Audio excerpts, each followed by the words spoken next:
Welcome back. We're here at Clout Not For One with Public Defender Larry Eger. Larry, we have one of the biggest murder trials in the history of the county getting ready to start. Well, it did start today. Jury selection started today, and I know that your office represents Michael King. You can't discuss that.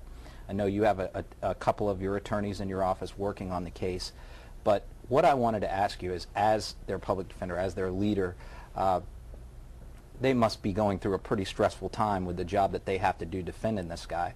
What do you do as public defender to sort of buck them up or keep their morale up or keep their sanity? Well, stay out of their way, I guess, as I can say. You know, it is my job to facilitate their job. And so, although there are two outstanding attorneys who are doing it, Carolyn Schlemmer and Jerry Meisner, they're teaming together. It's important that it is a team effort, and we have investigators working with him, we have support staff, and they go to the attorneys, other attorneys who offer assistance as well. But quite honestly, you leave them alone because they have to put themselves in that frame of mind to prepare for a case as serious as this. And the amount of preparation that's involved in a capital case is astounding. So they really have to immerse themselves in it. You know, the editorial board of the Herald Tribune recently took the position that basically against capital punishment on the grounds that it just consumes so much of the resources of, for example, the public defender's office to do one particular case when it's a death case. What do you think about that as far as, do you think it would save a lot of money if we didn't have the death penalty? Well, right now, I believe in Manatee County alone, we have 24 homicides.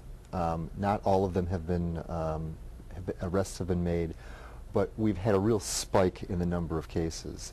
A number of those are likely to be capital cases, and not only capital cases, but cases in which the state attorney will seek the death penalty. And I can tell you, it is something that has a tremendous impact on our budget.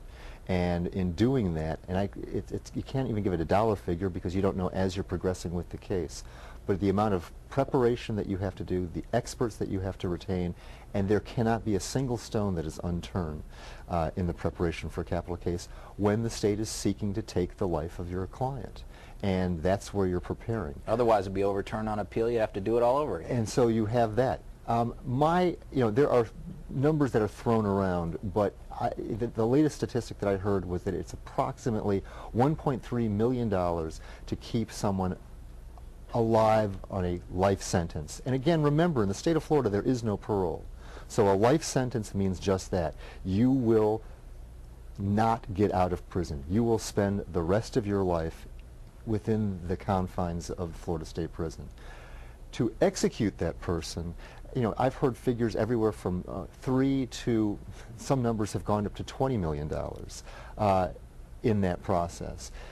But to say even $3 million, to be conservative, do you want to spend the money on that? And what have we accomplished? If you want the death penalty, that's fine, but you have to pay for it, which means you're going to have to give additional funding not only to our office, but to the state's attorney's office, to law enforcement in the preparation of the case, and you know, I'm not prepared to do away with the appellate process that reviews these cases. Right, of course not. All right, one of the big controversies is the Sarasota police chief has gotten himself into some trouble. I said on the show last week that I did not feel that he should be terminated. I think his body of work, even though he had a major screw-up, his body of work outweighed that.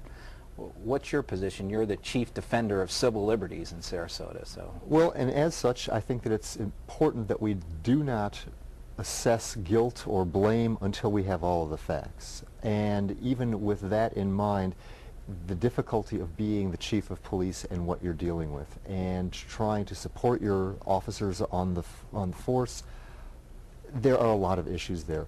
You know, personally, I know Chief Abbott, his daughter and my daughter attend school together, and they're friends, and I've been to many events and functions with Chief Abbott. So as an individual, I have a tremendous amount of respect for him.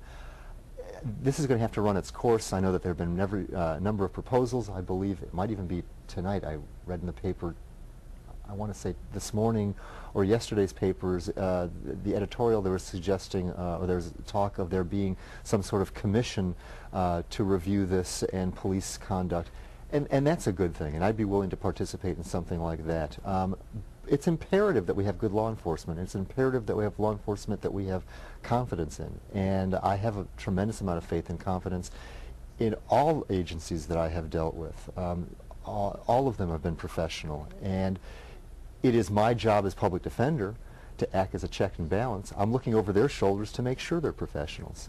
Okay, I'm going to give you a flashback to the campaign because I'm going to ask you a big question and we only have a minute for you to answer it. So this is just going to be like campaigning again.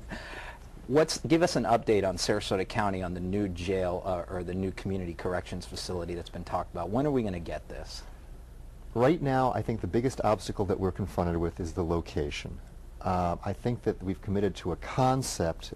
We need a lockdown facility, but we also want to address it in a different vein. We want there to be some sort of diversionary system so that we don't, to coin a phrase, continue with the revolving door, because we need to get treatment to those who are addicts. We need training and education to those who need and have the ability to have jobs.